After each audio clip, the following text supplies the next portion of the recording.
Hiya. So this is first of the good news, remembering things that God has done, and welcome to Ilbrook Common.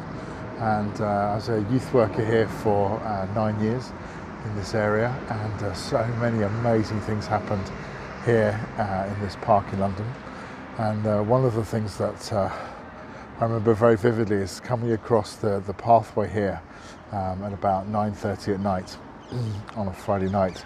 And right in the middle of the park there were a group of teenagers, and as I arrived, one of them recognised me and recognised the ring I was wearing, and sort of a rumour had got around that there was a strange man walking around with a ring, and he could hear amazing things.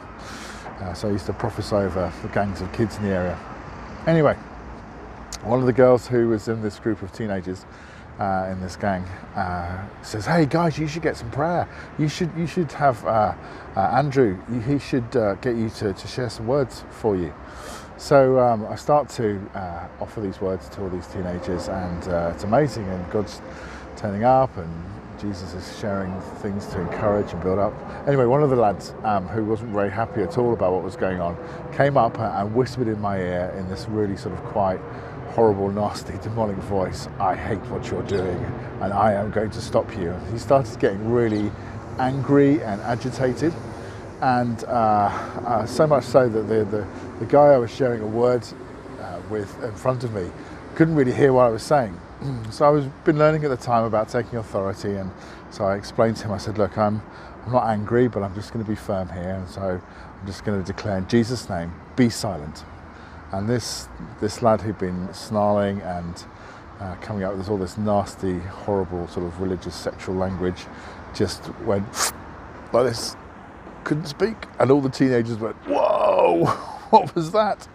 And so I said, "Well, that was just the power of Jesus." And I carried on sharing the words for the lad in front of me.